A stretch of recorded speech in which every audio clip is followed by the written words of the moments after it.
53 क्या बात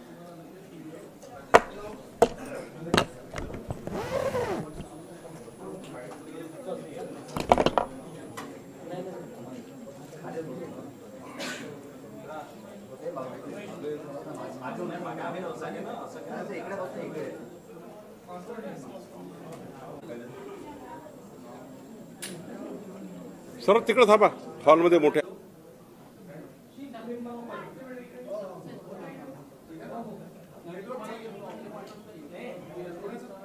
ए सर्वांना तिकडे पाठव बेटा गुगल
वायफाय दिला आहे सर्वांना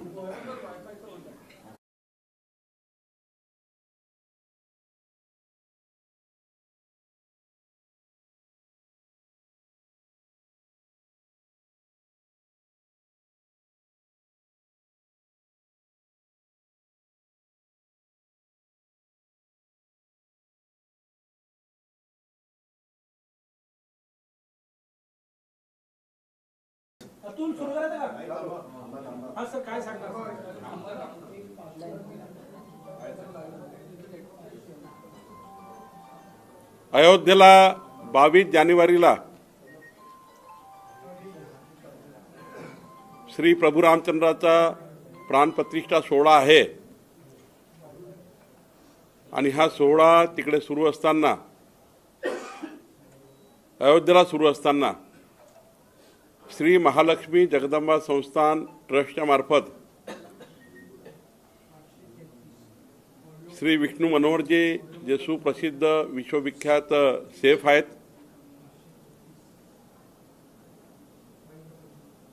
त्यांनी योजना तयार केली महालक्ष्मी जगदंबा संस्थानामार्फत योजना तयार केली आणि 22 जानेवारीला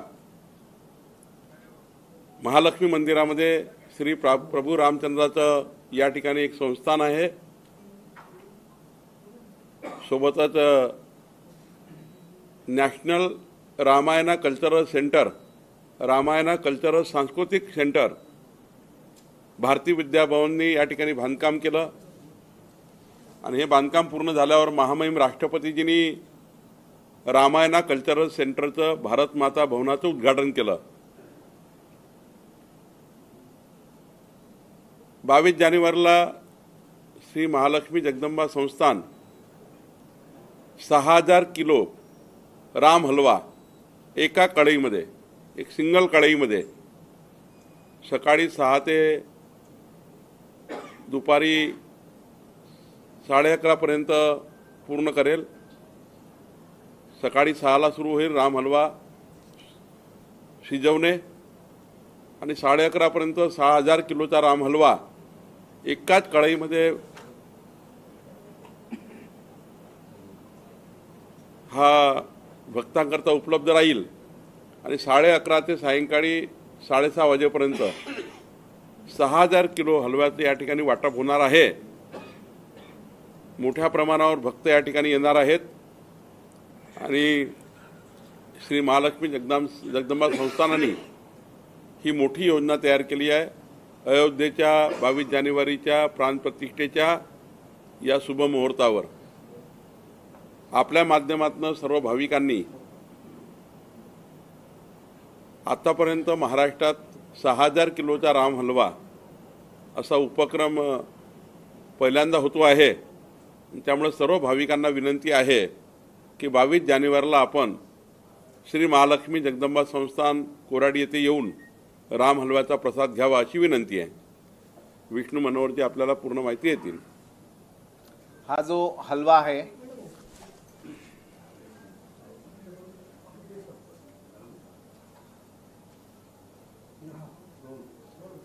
ज्याप्रमाणे आता भाऊंनी तुम्हाला सगळं सांगितलं की हा खरंच एक महाराष्ट्रात नाही संपूर्ण भारतात नाही तर सर भाऊ जगामध्ये आपण हा उपक्रम करतोय आणि त्याचं श्रेय जे आहे ते महालक्ष्मी संस्थान जगदंबा संस्थान कोराडीला जातं।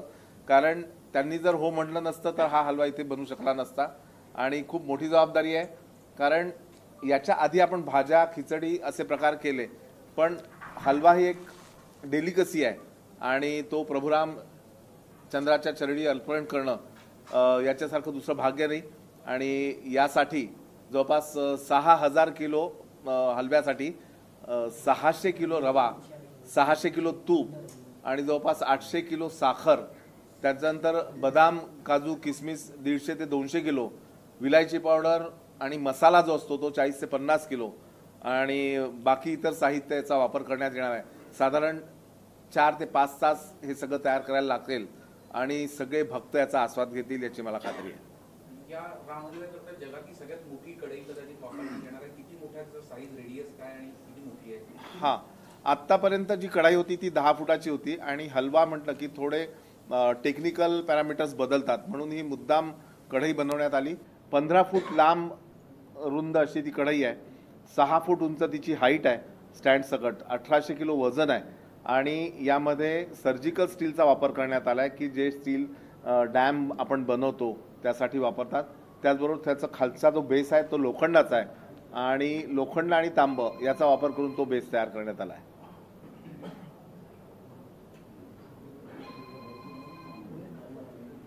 झालं? हनुमान कढई। हां, आणि या कढईला म्हणजे पहिली जी कढई होती भाऊ तिचं नाव आई कढई असं ठेवलं होतं। आता ही जी आहे ती हनुमान कढई आहे कारण अशी जायंट अशी ती कढई आणि वाजत गाजत तिला आम्ही इथे आणणार आहे। पहिले जिथून अयोध्येच्या आंदोलनाला सुरुवात झाली त्या महालात नेऊन तिचं पूजन होईल आणि ते पूजन आपले आवडते नेते नितीनजी गडकरी आणि देवेंद्रजी फडणवीस यांच्या हातून झाल्यानंतर ती कढई इकडे अंबाबाईच्या देवळात आणण्यात येईल। इथे त्याचं पूजन भाऊ करतील आणि नंतर त्याचा वापर आपण इथे सुरू करू आणि नंतर या कढईमध्ये अयोध्याला हलवा होईल। आमच्या सगळ्यांच्या वतीने तुम्हाला वाढदिवसाच्या खूप खूप शुभेच्छा। उद्धव ठाकरेंनी कालच्या कार्यक्रमावर पंतप्रधानांची टीका केलेली आहे की अटल सेतूचं लोकार्पण झालं परंतु अटलजींचा फोटोही त्या ठिकाणी नव्हता। कदाचित त्यांनी पूर्ण चित्रण बघितलं असतं, अटल सेतूच्या पूर्ण फिल्म बघितल्या असत्या आणि अटल त्या ठिकाणी संपूर्ण वातावरण बघितलं असतं। प्रत्येक बॅनरमध्ये पोस्टरमध्ये सरकारच्या प्रत्येक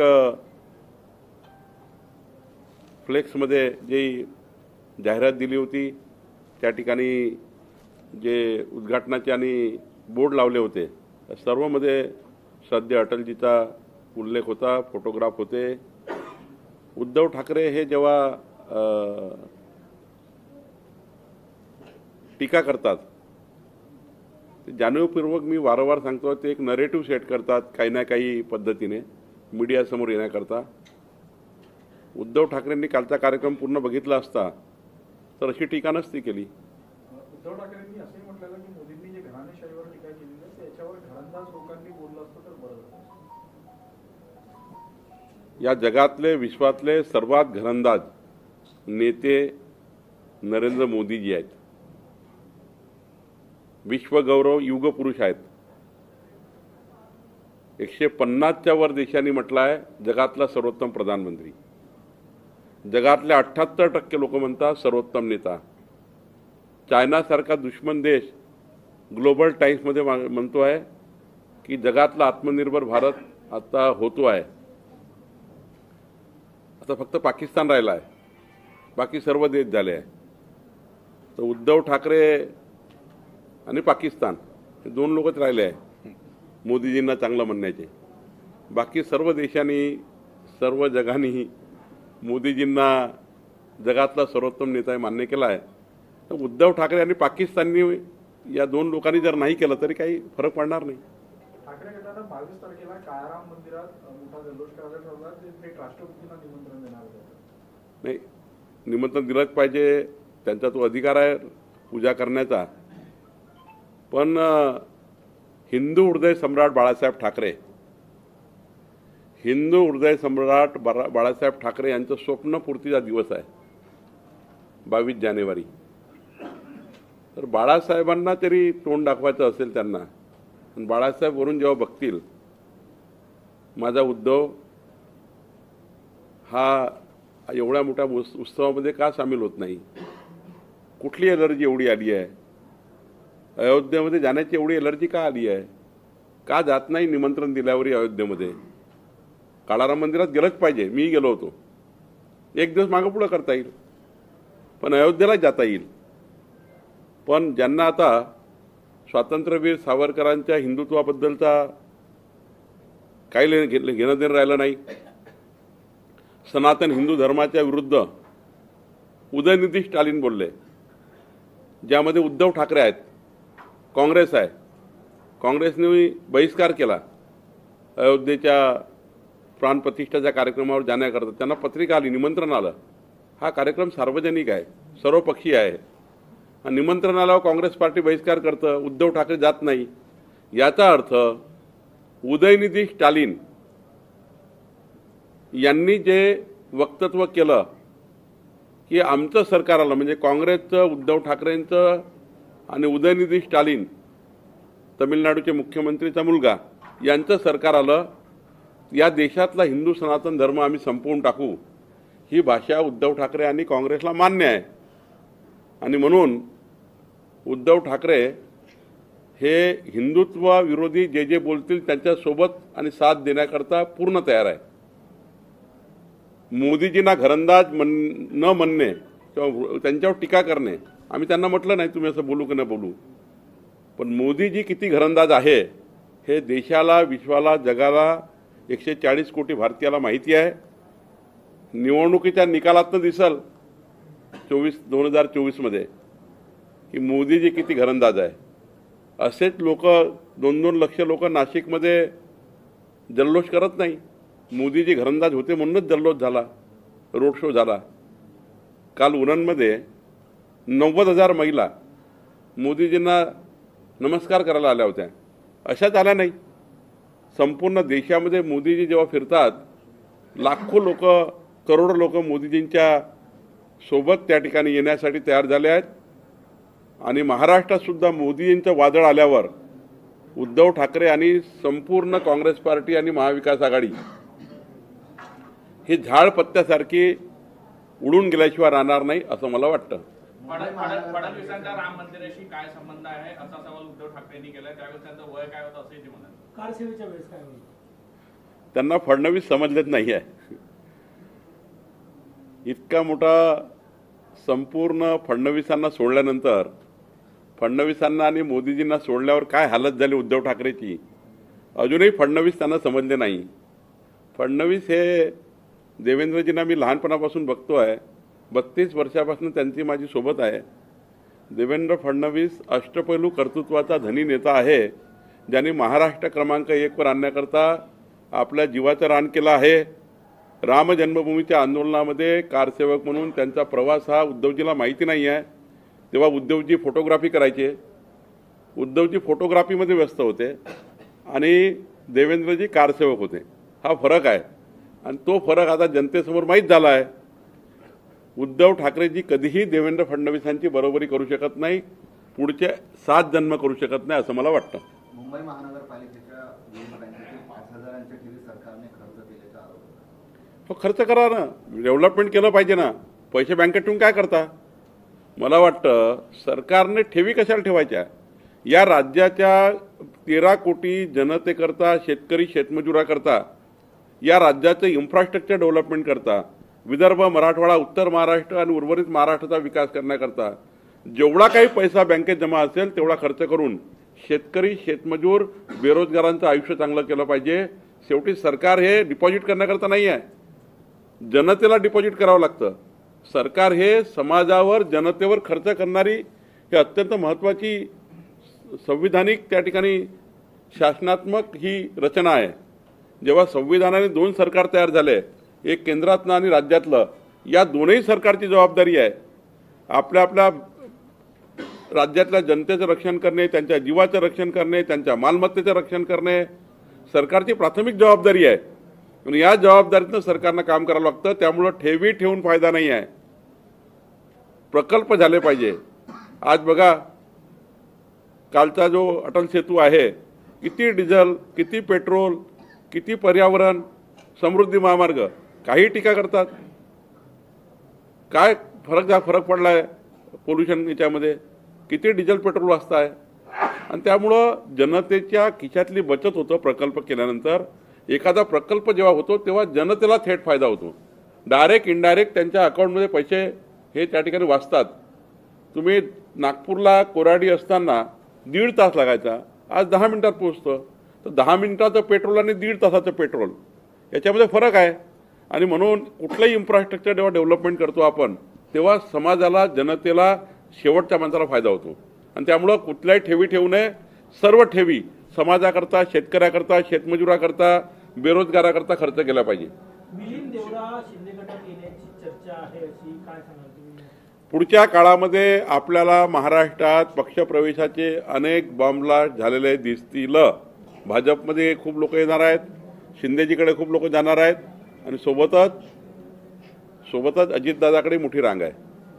लोकसभेनंतर भूकंप होईल अशा पद्धतीचे वक्तव्य जे होते पंतप्रधानांसमोर एकनाथ शिंदे यांनी केलं. नाही, एकनाथ शिंदेजींनी हे स्पष्ट सांगितलं आहे की हे सरकार जे आहे, डबल इंजिन सरकार, हे शेवटी जनसामान्याच्या कल्याणाकरता आहे. आणि जनसामान्याचं कल्याण जेव्हा दिसतं सरकारच्या माध्यमातून किंवा ते होतं, तेव्हा समाजमन हे वळतं. आणि समाजमन वळलं की ते मग पक्षामध्ये आणि मतामध्ये परिवर्तित होतं. भंडारा गोंदियाची जागा शरद पवार गट राष्ट्रवादीला देण्याच्या तयारीत आहे. लढण्याची स्थिती नाही त्यांची. किंवा प्रफुल्ल पटेल इच्छुक आहे भंडारा गोंदियाबद्दल, असं काल त्यांनी. केंद्रीय पार्लमेंटरी बोर्डाचा कुठलाही निर्णय अजून झाला नाही. आमचे महायुतीचे 3ही नेते आणि केंद्रीय पार्लमेंटरी बोर्ड बसून ज्या ज्या जागा ज्यांना जातील त्यांना ती जागा मिळेल. जी जागा ज्यांना मिळेल ती 51% मतगुण आम्ही निवडून आणू.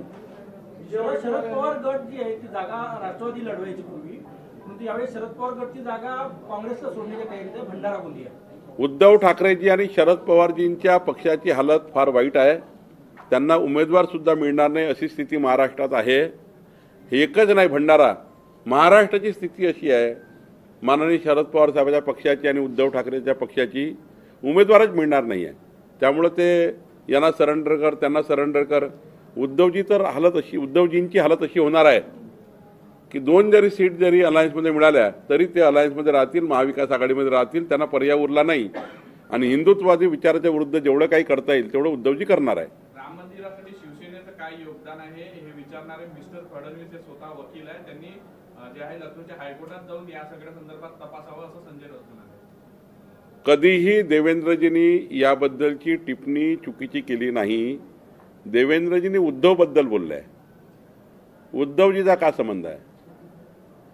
हिंदू हृदय सम्राट बाळासाहेब ठाकरेंजीबद्दल तर वक्तव्य सर्वांनीच मान्य केलं. या देशाला, राष्ट्राला माहिती आहे. आज जे 22 जानेवारीचं अयोध्येला प्राणप्रतिष्ठा होते याच्याकरता खरं तर परमेश्वराने हिंदू हृदय सम्राट बाळासाहेब ठाकरेंना आतापर्यंत या ठिकाणी ते पाहिजे होते. पण शेवटी काळ कोणाचा, प्रत्येकाचा काळ आहे. पण ते हिंदू हृदय सम्राट बाळासाहेब ठाकरेचा राज असते तर त्यांच्या जीवनातलं सर्वात मोठा हा संकल्प पूर्ण झाला असता असं मला वाटतं. विजय वडेट्टीवारांनी सकाळी आरोप केलेला की आरोग्यमंत्र्यांनी आपल्या नातेवाईकांना फायदा पोहोचवण्यासाठी 4,000 कोटीचा 8,000 कोटीचा टेंडर 10,000 कोटींना घेऊन घोटाळा केला. एका विरोधी पक्षाने त्यांनी आरोप केला आहे. ज्यांच्या आरोप केला त्यांनी ते उत्तर देतीलच. काही मी काही उत्तर देणं काही योग्य नाही. आज मोदी जी की तुलना इतना पूरे देश में कौतुक हो रहा है, लेकिन दो लोग नहीं कर रहे हैं उनकी प्रशंसा। देखिए, मोदी जी, विश्व गौरव युग पुरुष नरेंद्र मोदी जी ये ऐसे नेता है, 150 के ऊपर देशों ने विश्व के सर्वोत्तम प्रधानमंत्री कहा है। आपने G20 में देखा होगा, सारे देश मोदी जी के साथ चल रहे थे। आपने देखा होगा, जब कोरोना का महामारी थी, 103 देशों को मोदी जी ने वैक्सीनेशन दिया। आपने देखा होगा, 14 देशों ने मोदी जी को उन देशों का सर्वोत्तम पुरस्कार दिया। आपने देखा होगा, विश्व की 78% लोग कहते हैं विश्व का सबसे अच्छा नेता मोदी जी है। चाइना जैसा देश वो ग्लोबल टाइम्स छापता है कि मोदी जी आत्मनिर्भर भारत बनाना चाहते हैं, उसकी तरफ उनकी दौड़ भाग है। और विश्व में 10वें नंबर का भारत 5वें नंबर पे लाने का काम मोदी जी ने किया, आत्मनिर्भर भारत का संकल्प किया। और सबसे बड़ा आपने देखा होगा 22 जनवरी को ऐसा विश्व में दिन आने वाला है कि जो 527 साल से हम देख रहे थे वो दिन नहीं आ रहा था, लेकिन मोदी जी की सरकार आई। सुप्रीम कोर्ट में मोदी जी की सरकार ने ये सबूत दिलाए कि हाँ, अवधपुरे में ही 8000 साल पहले रामलला का जन्म हुआ था। सुप्रीम कोर्ट में सारे सबूत दिलाए करके ही ये दिन आया 22 जनवरी। आज तक के सबने, कांग्रेस पार्टी ने जब जब एफिडेविट किए तब उन्होंने राम जन्मभूमि के खिलाफ एफिडेविट किए। प्रभु रामचंद्र काल्पनिक है, राम सेतु काल्पनिक है, ऐसा कहा कांग्रेस पार्टी ने। और ऐसे पार्टी के साथ उद्धव ठाकरे जी है। भगवान रामचंद्र को काल्पनिक कहने वाली कांग्रेस पार्टी के साथ उद्धव ठाकरे है। उद्धव ठाकरे ऐसे लोगों के साथ है जो सनातन हिंदू धर्म खत्म करेंगे सरकार में आने के बाद, ऐसा उदयनिधि स्टालिन कहते हैं। हमारी सरकार आएगी, उद्धव ठाकरे कांग्रेस की और हमारी सरकार आई, वो इंडिया आघाड़ी अगर आई, हमारी सरकार आई, तो उद्धव ठाकरे वाली सरकार कहती है कि सनातन हिंदू धर्म को हम समाप्त करेंगे। ये भाषा उद्धव ठाकरे करते हैं। मोदी जी के बारे में उद्धव ठाकरे जी, आप अच्छे से सुन लीजिए, पूरा विश्व मोदी जी को विश्व गौरव कहता है कि केवल आप और पाकिस्तान, ये दो लोग बचे हुए हैं जो मोदी जी की तारीफ नहीं करते। लेकिन एक दिन ऐसा आएगा, आपको मोदी जी की तारीफ जाहिर करनी पड़ेगी और करना पड़ेगा, हाँ मोदी जी विश्व गौरव है, युग पुरुष है। ये बात आज नहीं कल उद्धव ठाकरे भी कहेंगे। पाकिस्तान नहीं मालूम क्या करता है। तो हाँ, आई महालक्ष्मी जगदंबेच्या या अत्यंत जागृत आई महालक्ष्मीच्या संस्थानामध्ये मी माझ्या जन्मदिवशी दिवसभर असतो आणि आज आई महालक्ष्मीला विनंती केली आहे, जगदंबेला विनंती केली आहे की महाराष्ट्र हा दुष्काळमुक्त राहू दे, महाराष्ट्रावर कुठलंही अमंगल कोणतीही घटना घडू नये। महाराष्ट्रामध्ये शेतकरी शेतमजुरावर जी आज अनेक अडचणी आहे, सोयाबीनचे शेतकरी आहे, कापसाचे शेतकरी आहे, कांद्याचे शेतकरी आहे, त्यांच्या या शेतकऱ्यावर जे वारंवार दुष्काळ येतो, शेवटी सरकार मदत करतं, सरकारची जबाबदारी आहे मदत करायची, पण शेवटी सरकारच्या लिमिटेशन आहे। पण आई महालक्ष्मी जगदंबेचं हे संस्थान असं आहे की या महाराष्ट्रामध्ये मंगलमय आणि शेतकऱ्याची शेतमजुरांचं या महाराष्ट्राच्या 13 कोटी जनतेचं उज्ज्वल भविष्य राहू दे, सर्वांचं जीवन मंगलमय राहो, सर्वांच्या जीवनामध्ये मंगलमयच व्हावं अशी विनंती आई महालक्ष्मीला केली आहे।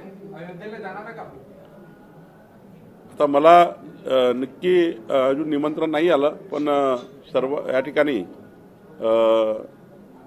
तिथली व्यवस्था काय आहे, तिथे येणारे सर्व जे काही निमंत्रक आहे, शेवटी आजच्या उद्या अयोध्येला आम्ही जाणारच आहोत। आधी उद्धव ठाकरे गेले पाहिजे, आधी त्या ठिकाणी ज्यांना निमंत्रण गेले आहेत ते गेले पाहिजे। आम्ही काय, शेवटी आमचा तो माननीय मोदीजींच्या नेतृत्वामधला आज जगातला जो सर्वात मोठी दीपावली आहे आणि महाराष्ट्रभर कार्यक्रम आहेत, त्यामुळं पुढच्या काळामध्ये अयोध्येमध्ये जाण्याचा आमचा प्रयत्न राहणारच आहे. आम्ही म्हटलं आहे सर्व लोकांनी, तिथली व्यवस्था जी आहे ती व्यवस्था, देशातले इतके लोक त्या ठिकाणी येणार आहे आणि अयोध्येच्या राम मंदिराची आमची भावनिक संबंध आहे, धार्मिक संबंध आहे आणि हे धर्मकार्य रोजच्याच आमच्या जीवनातलं आहे. शेवटी देव, देश, धर्म, संस्कार हे आमच्यावर आहेत आणि त्यामुळं अयोध्येच्या राम मंदिराला मी 22 जानेवारीनंतर आपल्या सर्व भारतीय जनता पार्टीच्या आमच्या सर्व कार्यकर्त्यांसोबत सर्व सवंगडी आम्ही जाणार आहोत आणि त्यामुळं इथेही मोठी व्यवस्था आहे. 6000 किलोचा राम हलवा तयार होतो आहे. त्यामुळे या व्यवस्थेमध्येही मला राहावं लागणार आहे. आणि आई महालक्ष्मीचं जगदंबेचे संस्थान जे आहे हे आता जगप्रसिद्ध, देशप्रसिद्ध, महाराष्ट्रामध्ये या ठिकाणी या संस्थानामध्ये खूप मोठ्या प्रमाणावर भाविक येणार आहे. त्यामुळे मी इथेच थांबणार आहे. शंकराचार्य ने जाने का मना किया है तो उसको कैसा देखते हैं? भैया उनकी क्या भावना है मुझे नहीं मालूम, लेकिन देश की भावना है, देश की भावना है. एक बच्चा कहता है, बच्चा कहता है कि मोदी जी नहीं आते तो सुप्रीम कोर्ट में सरकार ने अवधपुरी में ही रामलला का जन्म हुआ था, ये सबूत सुप्रीम कोर्ट के सामने कभी नहीं जाते और 22 जनवरी कभी नहीं आती. ये बच्चे को मालूम है. इसलिए हर बच्चा जानता है मोदी जी के हाथ से ही प्राण प्रतिष्ठा होनी चाहिए. ये भावना पूरे देश की है, आपकी है, मेरी है, सभी की है. भाजपकडून अशा काही खासदार आणि सर्व आमदारांना सूचना आहेत का की अयोध्येला जाण्याऐवजी आपापल्या मतदारसंघात राहूनच मोठा उत्सव साजरा करा? सूचना करायची गरज नाही. या देशातले, महाराष्ट्रातला प्रत्येक व्यक्ती 22 जानेवारीला आपल्या आमदार खासदारासोबत आपापले ज्या ठिकाणी आपलं, शेवटी प्रत्येकाचा एक देव आहे, त्याची भक्ती आहे. प्रत्येकाचं हृदय कुठं ना कुठं, कुठल्या ना कुठल्या देवस्थानाशी त्या ठिकाणी भावनिक जोडलेलं आहे, धार्मिक अनुष्ठान आहे. आणि त्यामुळं त्या आमदार खासदारांनी आणि सर्व जनतेने ज्या ठिकाणी आपला भावना जुळलेल्या आहेत, आपल्या धार्मिक भावना जुळल्या आहेत, त्या ठिकाणी अयोध्येचा राम जन्मभूमीच्या प्रतिष्ठापनेचा कार्यक्रम त्या ठिकाणी सर्व आमदार खासदार करणार आहे. त्यांना कोणी सांगितलं नाही आहे, पण देशातली आणि महाराष्ट्राची जनताच या ठिकाणी या कार्यक्रमामध्ये एक धार्मिक आंदोलन म्हणून सहभागी होणार आहे. 22 तारखेला नाही, पण 22 तारखेनंतर आमदार खासदार आपण एका पक्षाचं नेतृत्व करतात, हनुमान बनून अनेक कोट्यावधी रामभक्त राज्यातील त्यांना घेऊन येण्याकरता काही प्रायोजन वगैरे? नाही, मी आपल्याला सांगतो, सांगायचीच गरज पडणार नाही. जत्थेच्या जत्थे, जसं आई महालक्ष्मीच्या ट्रस्टने ठरवलं आहे, जगदंबा संस्थानाने, की 5000 रामभक्त हे संस्थान या ठिकाणी घेऊन जाणार आहे. असे अनेक संस्थान या महाराष्ट्रात आहे की या मंदिरापासून महालक्ष्मी मंदिर राम मंदिराला जोडण्याकरता, अयोध्येला जोडण्याकरता असे अनेक पद्धतीने आपापल्या भागामध्ये मला तर वाटते 15 ते 20 लाख भाविक हे अलग अलग संस्थानाच्या माध्यमातून आणि आमच्याही जे आमच्याकडे अर्ज आले आहेत किंवा आम्हाला जे काही विनंती केली आहे लोकांनी की आम्हाला अयोध्येला जायचं आहे, तुम्ही आम्हाला घेऊन चला, तुम्ही आम्हाला त्या ठिकाणी आमदार खासदारांनी आम्हाला घेऊन चला. तर मग आमदार खासदार गेलेही आपापल्या मतदारासोबत आणि आपापल्या त्या भागातल्या कार्यकर्त्यासोबत. मला वाटतं काही वेगळं नाही आहे. आणि सध्या कढईच्या रूपात भाऊ तिकडे चालले आणि कढई तिकडे चालली ना. पुन्हा एकदा माझी विनंती आहे की भारतामध्ये, महाराष्ट्रामध्ये आत्तापर्यंत राम हलवा 6000 किलो असं कुठेही आयोजन झालं नाही. पहिल्यांदा आयोजन होत आहे. आई महालक्ष्मी जगदंबा संस्थानामध्ये विष्णू मनोहरजी जगप्रसिद्ध शेफ आहेत, नागपूरचे आहेत. त्यांनी अनेक विश्वविक्रम केले आहेत, अनेक गिनीज बुक ऑफ रेकॉर्डमध्ये त्यांचे नावं आहेत. आपल्याला माझी विनंती आहे कि आपण सर्वांनी याच्यात सहभागी व्हावं. 22 जनवरी को जब अयोध्या में प्राण प्रतिष्ठा चल रही होगी, उसी समय महालक्ष्मी जगदंबा संस्थान कुराड़ी में, जहाँ पर ये विदर्भ में बहुत बड़ा संस्थान है, यहाँ राम मंदिर भी है, रामायणा कल्चरल सेंटर भी है, यहाँ पर 6000 किलो का राम हलवा बनाने जा रहे हैं महालक्ष्मी जगदंबा संस्थान. विष्णु मनोहर जी इसके लिए उन्होंने पहल की है। मैं सारे भक्तों को विनती करता हूँ कि 22 जनवरी को 1 बजे से लेकर 6 बजे तक, क्योंकि ये राम हलवा बनाने का जो कार्यक्रम है ये सवेरे 6 बजे से लेकर 11 बजे तक चलेगा। 1 बजे से लेकर 6 बजे तक साढ़े 6,000 किलो हलवा हम भक्तों को देने का प्रयास कर रहे हैं। तो मैं आपसे विनती करता हूं कि आपके माध्यम से सारे भक्त लोग यहाँ पर आएंगे। आप भी सभी लोग आइए। बहुत बहुत धन्यवाद।